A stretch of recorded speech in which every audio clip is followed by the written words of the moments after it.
Welcome to the Convenient Solution. In this channel we provide IGNOU assignment solution which are also helpful in your exam preparation. If my videos are helpful to you, please like and subscribe to my channel. Question: Examine J.S.Mill's Utilitarianism. Answer: J.S.Mill's Utilitarianism. J.S.Mill's famous pamphlet Utilitarianism, 1863, endorsed the Benthamite principle of the greatest happiness of the greatest number, yet made a significant departure from the Benthamite assumption by arguing that this principle could only be defended if a distinction was made between happiness and pleasure.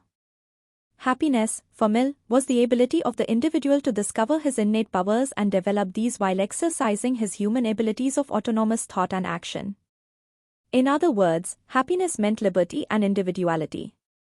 Liberty was regarded as a fundamental prerequisite for leading a good, worthy and dignified life.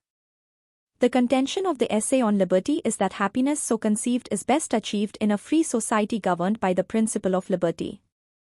Mill pointed out that every human action had three aspects: A, the moral aspect of right and wrong; B, the aesthetic aspect, or its beauty; and C, the sympathetic aspect, or its goodness.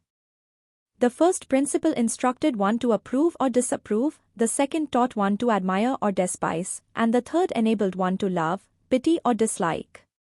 He regarded individual self-development and diversity as the ultimate ends, important components of human happiness and the principal ingredients of individual and social progress.